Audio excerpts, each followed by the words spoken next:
Welcome back, boils and ghouls. Remember, if you enjoy these videos, please like, comment, share, and Hulk smash that subscribe button. Tonight we're going to be talking about one of the most criminally underrated comics of all time, American Flagg. Before we go any further, I do want to warn you, these comics contain adult material. There's no direct nudity or actual profanity, but it is plenty implied and it can get colorful if you've got young ones around.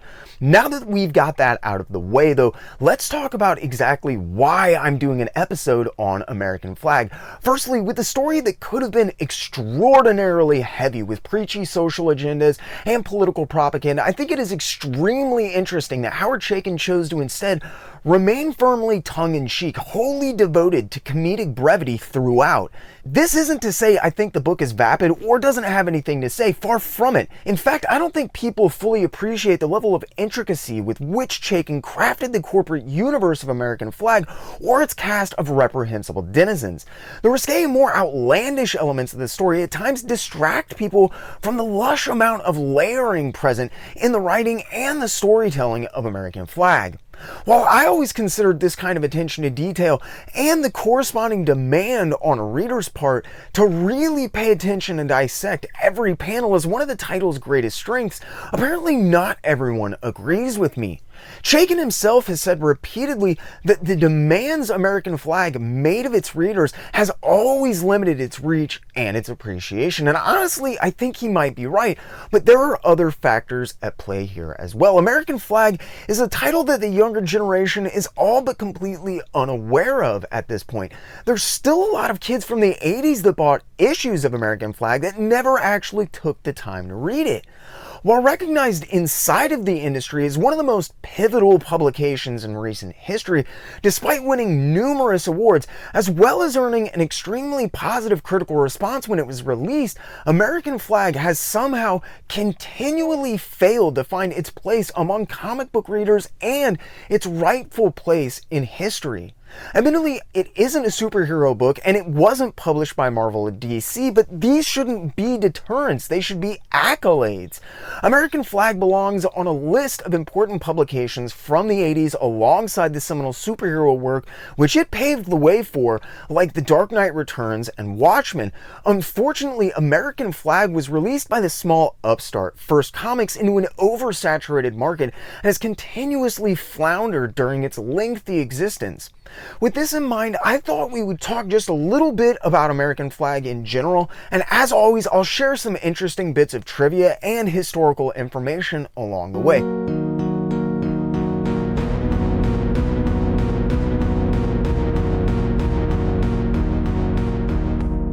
American Flagg grows and unfolds brilliantly over the next 11 issues. While Chaykin did write most of the rest of the series, he was working on other stuff after issue 12, and it feels like he was distracted, to say the least.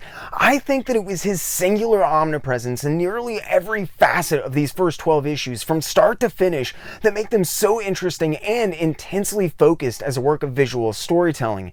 Chaykin has stated that he didn't even have an assistant because he didn't understand exactly what they did, and he refused to pay someone for it. So everything about American Flagg was basically done by Howard Chaykin, apart from the lettering, which was done by another guy. The art is way above and beyond what you usually saw, even in the best publications from the big boys like Marvel and DC in 1983, and there was no one watching over Howard Chaykin's shoulder, no one making him do this stuff. There wasn't anyone telling him to use expensive duo shade board at his own cost to help American Flagg stand out, or to cram hidden jokes and details into every panel that he possibly could. Chaykin was instead simply driven by an urge to tell his story his way, and he refused to compromise on the quality of it at any turn. At points, this is a double-edged sword. The world of American Flagg is dangerously dense. There's an almost Anthony Burgess, Clockwork Orange-like usage of slang and verbiage, and if you think about it too hard or you take it too seriously, it can get confusing. Chaykin claims this is because American Flagg is intended and written as parody. Convexly, though, you have to take the story with some amount of seriousness simply in order to glimpse the innumerable hidden bits of information visually littered throughout American Flagg. And obviously, Howard Chaykin intended readers to be able to return to the work for repeated readings on this very basis. Chaykin also spends an intentionally and at times tryingly small amount of time fleshing out the ideas presented, instead preferring to allow them to germinate in the reader's imagination from repeated organic occurrences throughout interweaving stories and plots. Unlike A Clockwork Orange, there is no dictionary of slang in the back of American Flagg. Howard Chaykin instead expected the reader to make their own assertions about the meaning of the words and the characters and the world of American Flagg as well.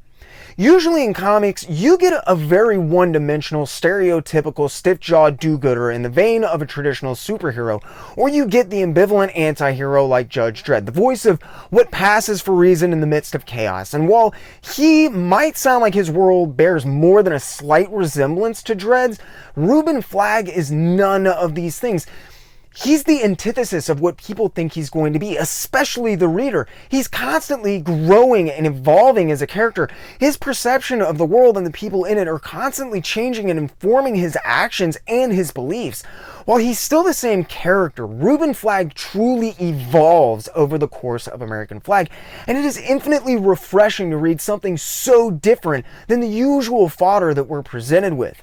Flagg starts off as a naive, sheltered ex-movie star and evolves into a true man of action shaped and hardened by the rampant corruption and violence that he's surrounded by.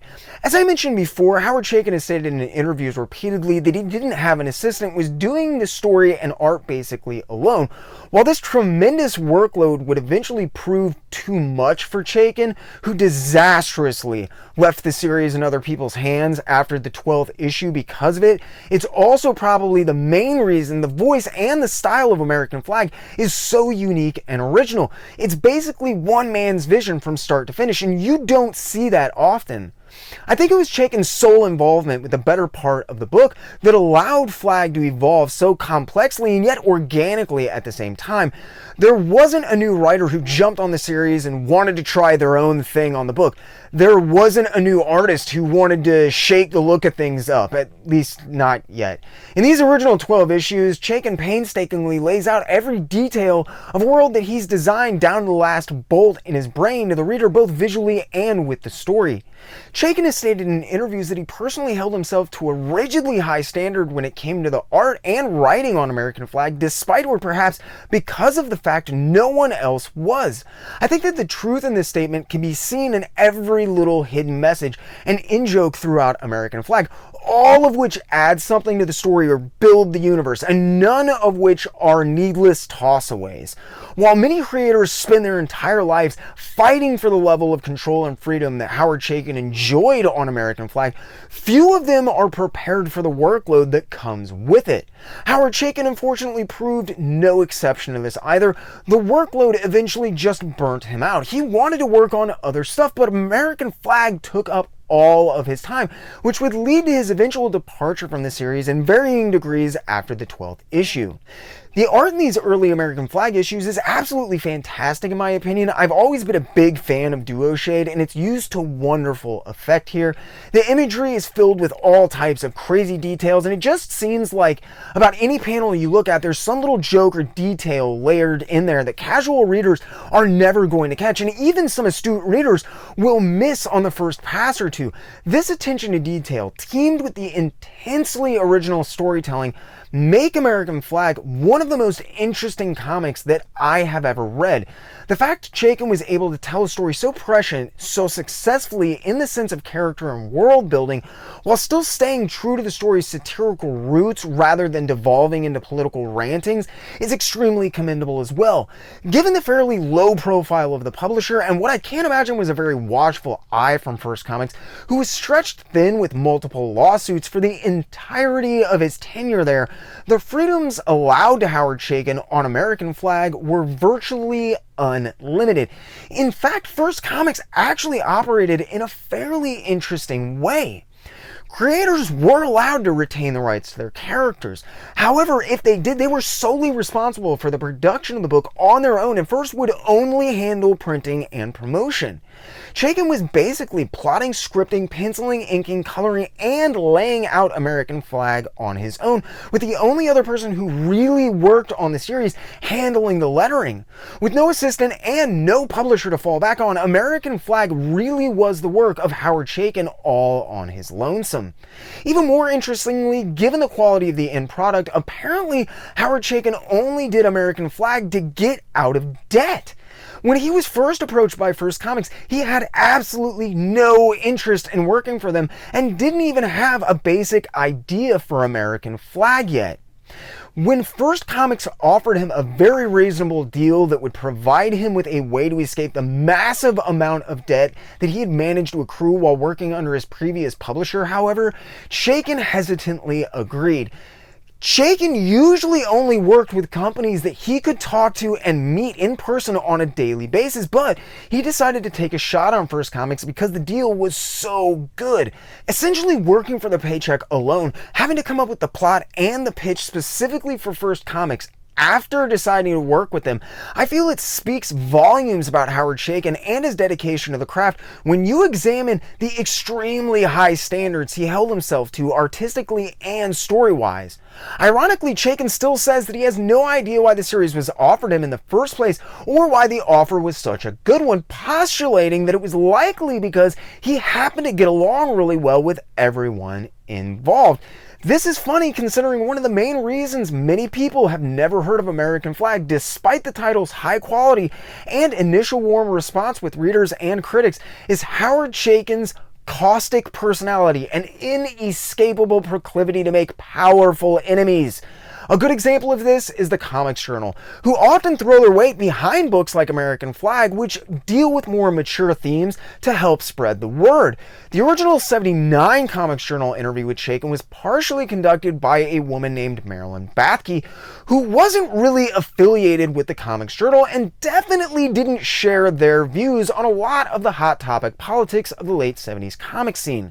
In their interview, Chaykin not only continuously prods and attacks Bathke, questioning why she's doing the interview and even why she got into comics in the first place, Chaykin proceeds to go to work on the Comics Journal.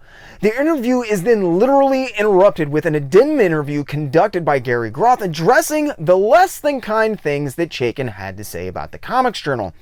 I think that Chaykin was honestly surprised that Groth published the critical aspects of his interview, and he seemed genuinely taken aback when Groth confronted him about his words concerning the magazine. Howard Chaykin, while extremely critical of the magazine, kept reiterating to Groth that he shouldn't feel the need to publish that part of the interview. Groth insisted, though, that he'd rather publish it and address the accusations made against the magazine, and the interview concludes with an extremely awkward signing off of Howard Chaykin, who refuses to back down on his claims, still suggesting that they not be published at all, and Groth, who is extremely bitter and frustrated about the whole ordeal. It would be 7 long years before the Comics Journal would allow another Chaykin interview to see print, and probably in direct response to the 1979 interview, Groth would conduct the 1986 follow-up interview himself. The 1986 interview conducted by Groth derails midway through to the extent that Chaykin's wife insists they turn off the tape recorder so everyone can cool down after a rather heated round of browbeating. While the 1979 interview does seem to be unnecessarily gruff and argumentative on Chaykin's end, the 1986 interview shows a man who has learned the merit of keeping his mouth shut, or at least is trying. Groth keeps pushing Chaykin to explain his politics and how they factor into American Flagg, and Chaykin keeps avoiding complete or coherent answers. As I've repeatedly mentioned, and Chaykin has made abundantly clear throughout his career, the reason that American Flagg works so well is the fact that it's not about the politics. It is a satire, a parody played for comedy. Chaykin, to the best of my knowledge, and according to every interview I've ever read, wasn't trying to make any grandiose political statement or anything of that nature. He wanted to make something funny and sexy and entertaining, and that is American Flagg in a nutshell. But Groth seems to become enraged by what he perceives as Chaykin avoiding and refusing to answer his questions. The two apparently have known each other since they were teenagers, and they have a fairly spotty relationship according to both both Groth and Chaykin themselves. Groth continuously badgers Chaykin for answers, while Chaykin in turn gets more and more agitated until the interview completely devolves into petty bickering. At one point, Groth chides Howard Chaykin for not signing the Jack Kirby artwork petition. He just calls him out in the middle of the interview for it, out of nowhere. And when Chaykin comes back that he doesn't want to make any more enemies in the industry than he already has, that he is done rocking the boat, and he's just trying to keep his mouth shut and take care of his own problems, Groth further attacks him and calls him quote-unquote spineless. Things just go downhill from there. It's honestly really frustrating to read. I think that Chaykin has a lot of valid points in the 1986 interview, and I feel like Groth was being argumentative and confrontational because of the 79 interview. But I also feel like Chaykin is beyond needlessly hypercritical of both the industry and of comic fans in both the 79 and 86 interviews, and while he might not directly be provoking Groth, he's doing everything but. Also, the use of the word or term fan as a pejorative has never sat well with me. I would side with Groth on the idea that while there are negative sides to fandom, there are also serious and more journalistic and historical approaches to fandom, something that I very much strive for with this channel. This kind of contentious relationship with fellow writers, artists, editors, publishers, and even fans, I think, unfortunately played a large part in American Flagg never getting the attention that it so rightfully deserved when it was released, and has even played a role in the often troubled collected editions that have further prevented fans from reading American Flagg over the years. The availability of American Flagg definitely hasn't helped gain any followers, as it's basically always in flux. It was published by First Comics, and if you've never heard of them, don't worry, that's kind of my point. First Comics was a little upstart from Evanston, Illinois, just outside of Chicago, who didn't really do a whole lot of note, unless you count Dreadstar by Jim Starlin, Mike Grell's John Sable, John Ostrander's Grimjack, or publishing several issues of Steve the Rude Dude's Nexus. I mean, they never had the name that Marvel did, but there's a very good reason for this. It was in fact a reason that kept First Comics in court for years. Remember those lawsuits I mentioned before? Well, First Comics ended up suing Marvel Comics before then turning around and suing the printers who were handling their books, accusing the two of colluding to force First Comics off of the shelves and out of business. It might sound a little crazy, but trust me, these were well-founded suits, and I'm sure you know what I am going to say next, but as always, if you want to get the full skinny, get in that comment section below and let me know. First Comics only managed 3 trade paperbacks covering the first 9 issues of American Flagg between 1985 and 89 before they went out of business due in part to the waning popularity of the independent market, as well as the aforementioned lawsuits in 1992. These trades were notoriously difficult to obtain and were never really widely available. From there, the series slipped into a kind of forgotten limbo for a number of years, until Graffiti Designs, who were kind of famous in decades past for rescuing unjustly forgotten or overlooked titles, decided to repackage and release the 3 previously available trades as hardcovers and limited editions sometime during the 1990s. Attesting to the cult status of this series, these limited editions are still available more than 25 years later. These books were cost prohibitive though, and they did only cover the first 9 issues, so Image and Dynamic Forces announced that they would finally be collecting the first 12 issues of the legendary series in 2004. Setbacks and production problems would however prevent the book from being released until 3.5 years later in 2008. This Dynamic Forces edition is technically out of print, but you can still get the signed edition from Dynamic Forces 12 years later. Dynamite is the latest person to take up the torch, and as far as I can tell, their trade paperback collection is actually still in print as of now. It's a strange and convoluted publication history, but despite lapsing in and out of print so much over the years, none of these collections are expensive, and most of them are still readily available for cheap on Amazon. At this point, I don't know if it was Howard Chaykin's abrasive attitude, the spotty publication, or a combination of events that conspired to obfuscate American Flagg so completely from consumers, but I can tell you that a lot more people should be reading and talking about this series even 35 years after its original publication. American Flagg's voice of unrelenting, humorous dissension might be needed now more than ever, honestly. Maybe a few of you will be motivated to go out and read this and pass it along to the next generation so it can be enjoyed by them like it should be. Thanks so much for sticking with me. I hope you enjoyed, maybe even learned something. As always, links to my digitally available sources as well as further reading can be found in the description below. If you liked what you saw, do me a favor and hit that like button. If you really liked what you saw, Hulk smash that subscribe button. If you do that, make sure you ding the little notification bell to keep up with all the videos I'm dropping all the time. It's just crazy how much stuff I'm getting out. Like one thing a week. Ooh. If you enjoyed this video, you have any questions about this video, or you have a suggestion for an episode you'd like to see, think about getting in the comment section below. Not only does it really help out the channel when you guys leave a comment, but I love talking to you all, and I have done, and in fact, I'm working on a few amazing videos from viewer suggestions. So thanks again for sticking with me. I really hope you enjoyed, and as always, I really, truly, and honestly ask only two things. Keep hitting those local shops, and keep reading comics.